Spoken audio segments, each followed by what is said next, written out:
40 number آیت میں اور سورہ طٰہٰ کی 150 نمبر آیت کریمہ سے بھی یہی بات معلوم ہوتی ہے۔ فرعون کے ڈوبنے کے بعد تورات آئی تھی، تو فرعون کو موسیٰ علیہ الصلوۃ والتسلیم کس وحی کی روشنی میں رہنمائی کرتے رہے اور دعوت دیتے رہے؟ کیونکہ ان پر آسمانی کتاب جو آئی تھی وہ تورات تھی، اور تورات کا نزول فرعون کے غرق ہونے کے بعد میں ہوا۔ تو فرعون کو موسیٰ علیہ السلام نے اس وحی کی روشنی میں ہدایت کی طرف بلایا جو وحی تورات کے سوا تھی، جسے قرآن یہاں حدیث موسیٰ سے تعبیر کر رہا۔ اس لیے میں نے لفظ حدیث کا یہاں ترجمہ نہیں کیا، وہی جو قرآن میں ہے، حل اتاک حدیث موسیٰ، میں اس کو قرآن کی نظر میں ہی موسیٰ علیہ السلام کی حدیث سے تعبیر کرتا ہوں جو تورات کے سوا وہی تھی حدیث کی صورت میں۔ تو ایک تو مسئلہ یہ معلوم ہوا کہ پہلے پیغمبر پر کتاب آئی ہے اور کتاب کے سوا بھی وہی آئی ہے، اور دوسری بات فرعون نے تورات کا تو انکار نہیں کیا، تورات تو تھی نہیں اس وقت، فرعون کو کس وحی کا انکار کرنا پڑا؟ جو موسیٰ علیہ السلام کی کتاب کے سوا وحی تھی۔ تو آج بھی اگر کوئی شخص قرآن کے سوا رسول اللہ صلی اللہ علیہ وسلم پر وحی کے نزول کا انکار کرتا ہے تو اس نے وہی راستہ اختیار کیا ہے جو فرعون اور اس کی ذریت نے اختیار کیا تھا۔ کہ قرآن ہمیں یہ بات بتا رہا ہے کہ سابقہ پیغمبروں پر جس طرح وحی آئی اللہ نے اسی طرح وحی نبی کریم صلی اللہ علیہ وسلم پر بھی فرمائی۔ تو جب سابقہ پیغمبر پر تورات کے سوا کتاب کے سوا بھی وحی آئی ہے تو محمد رسول اللہ صلی اللہ علیہ وسلم پر بھی قرآن کے سوا وحی آئی ہے، اور جو اس وحی کا انکار کرے گا جو حدیث اور سنت کی صورت میں ہے وہ بالکل اسی طرح ہے جیسے فرعون حدیث موسیٰ نہیں مانتا تھا۔ ایک اور دلیل عرض کرتا ہوں اللہ کے قرآن سے۔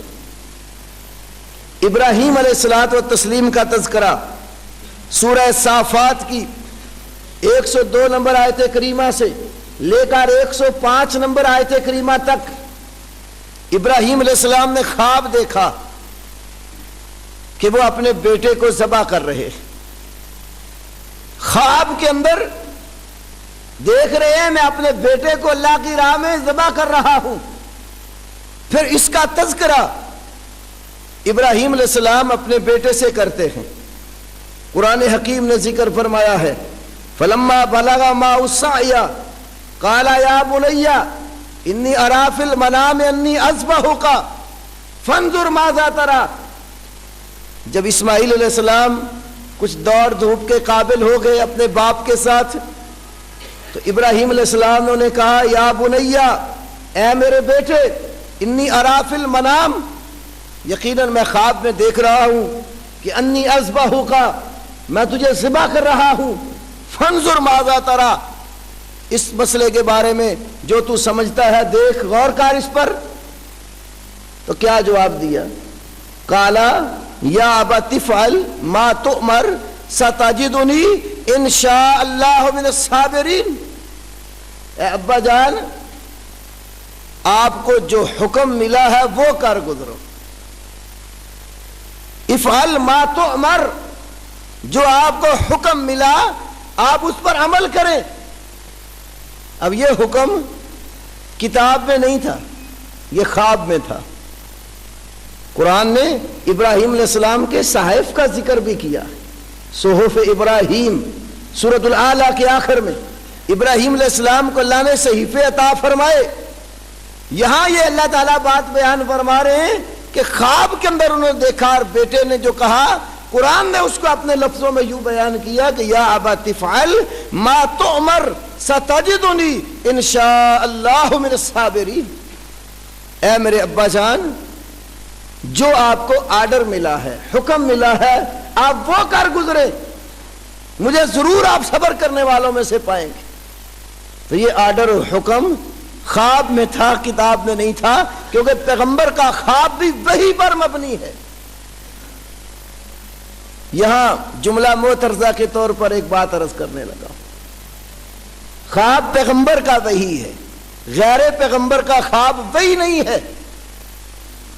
آج بعض طبقات ایسے بھی ہیں جو اپنے اپنے مصنوعی خواب بیان کر کے اپنے مذہب کی صداقت ظاہر کرنا چاہتے، اور بعض اوقات میں حیران ہوتا ہوں کہ ایک ہی طبقے کے لوگ نبی صلی اللہ علیہ وسلم کے حوالے سے ایسے ایسے خواب بیان کرتے ہیں جو بالکل متضاد ہیں۔ ایک مثال اس کی عرض کرتا ہوں۔ یہ طاہر القادری صاحب وہ ایک حنفی بھی ہیں، بریلوی بھی اور قادری بھی ہیں۔ یہ تینوں وصف غلام سرور قادری صاحب کے اندر بھی پائے جاتے ہیں۔ وہ بریلوی بھی ہے، حنفی بھی ہے اور قادری بھی ہے۔ ایک ہی مشرب ہے، ایک ہی مکتبہ فکر ہے، ایک ہی نظریہ اور عقیدہ ہے، لیکن دونوں نے خواب ایسے بیان کیے بالکل آپس سے متضاد ہیں۔ ہر کوئی اپنی شہرت کو پانے کے لیے نبی علیہ السلام کی طرف خواب منسوب کر دیتا۔ قادری صاحب کے تو خوابوں کی سی ڈی بھی ہمارے پاس ہے، جس میں باقاعدہ رو رو کر بتا رہے ہیں کہ نبی کریم صلی اللہ علیہ وسلم مجھے خواب میں ملے اور کہا کہ میں تمہارے پاس آنا چاہتا ہوں لیکن میرے پاس آنے کے لیے کرایہ نہیں ہے، اور یہ بھی ظاہر کیا گیا کہ مجھے میرے والد کو خواب میں نبی علیہ السلام ملے اور میرا نام بھی انہوں نے ہی رکھا، اور ہمارے منہاج کی بنیاد بھی جتنی نشاندہی کی خواب میں آ کر نبی صلی اللہ علیہ وسلم نے کی، وہ خوابیں اپنی بیان کر کر کے اپنا نقطہ نظر اور اپنا موقف اور اپنا عروج دنیا میں چاہ رہا ہے۔ تو اس کے رد میں ایک کتاب لکھی غلام سرور قادری نے، طاہر القادری کا تحقیقی و تنقیدی جائزہ۔ یہ کتاب جب اس نے لکھی تو خود ذکر کرتا ہے اپنی ایک دوسری کتاب میں، اس کا نام ہے پردے کی شرعی حیثیت۔ اس کے اندر اس نے ذکر کیا کہ میرے استاد وہ جو احمد سعید کاظمی تھے ملتان والے، کہتا ہے میرے استاد نے مجھے حکم دیا کہ طاہر القادری کے نظریات بگڑ رہے ہیں، تم اس کے رد میں کتاب لکھو۔ تو استاد کے حکم پر کتاب لکھی تو کہنے لگا، اس وقت پنجاب کا وزیر اعلیٰ نواز شریف تھا اور طاہر القادری صاحب کا وہ مرید تھا، یہ اتفاق مسجد کا خطیب تھا اس وقت۔ تو کہنے لگا مجھے میرے ساتھیوں نے کہا تم یہ کتاب شائع نہ کرو، ہو سکتا ہے وزیر اعلیٰ کو کہہ کر تجھے کوئی تکلیف نہ دے۔ تو کہتا ہے میں نے ارادہ ترک کر دیا اس کتاب کو شائع کرنے کا۔ تو کہتا رات خواب میں پھر زیارت ہوئی، ام المومنین اما عائشہ صدیقہ ملی، پردے میں تھی اور کہنے لگی مفتی صاحب آپ پریشان نہ ہو، نبی کریم صلی اللہ علیہ وسلم آپ کے اوپر بڑے راضی اور خوش ہیں۔ تو کہتا ہے مجھے بشارت ہوگی کہ یہ کتاب جو میں نے لکھی بالکل صحیح لکھی ہے، اس کو پھر اس کے بعد میں نے یہ خواب میں بشارت پا کے شائع کیا۔ یہ ہو سکتا ہے کہ نبی صلی اللہ علیہ وسلم ایک کو آ کر بشارت دیں تو نے جو اس کے رد میں لکھا بالکل ٹھیک لکھا ہے، دوسری طرف دوسرے کی خواب میں آ کر کہیں کہ بس جو تو کر رہا ہے وہی صحیح ہے، میں تیرے پاس آنا چاہتا ہوں۔ یہ نبی کریم صلی اللہ علیہ وسلم کا نام لے کر ایک تو رسول اللہ صلی اللہ علیہ وسلم کو بھی بدنام کیا جا رہا ہے۔ یہ کیسے ہو سکتا ہے کہ پیغمبر متضاد آ کر باتیں بتائیں؟ اور دوسرا ہر کوئی اپنی شہرت کا حریص۔ اس لیے ہم یہ کہتے ہیں کہ خوابوں پر کسی کے مذہب کی بنیاد نہیں ہو سکتی۔ دین کی بنیاد، اسلام کی بنیاد، عقیدے کی بنیاد، شرعی احکامات کی بنیاد وہی الہی کے اوپر ہے، اور اللہ تعالیٰ کی وہی قرآن اور سنت کی صورت میں محفوظ ہے، اور وہ صرف اور صرف اہل الحدیث کے ہاں ہے۔ قرآن اور حدیث یہ دو چیزیں اللہ کی وحی ہے، اور اللہ وحدہ لا شریک نے یہ وحی نبی کریم صلی اللہ علیہ وسلم کو عطا فرمائی۔ اور پیغمبر اگر خواب میں بھی کوئی چیز دیکھتا ہے، اس کو آرڈر ملتا ہے، تو پیغمبر کا خواب تو وہی ہو سکتا ہے، غیر پیغمبر کا خواب وہی نہیں۔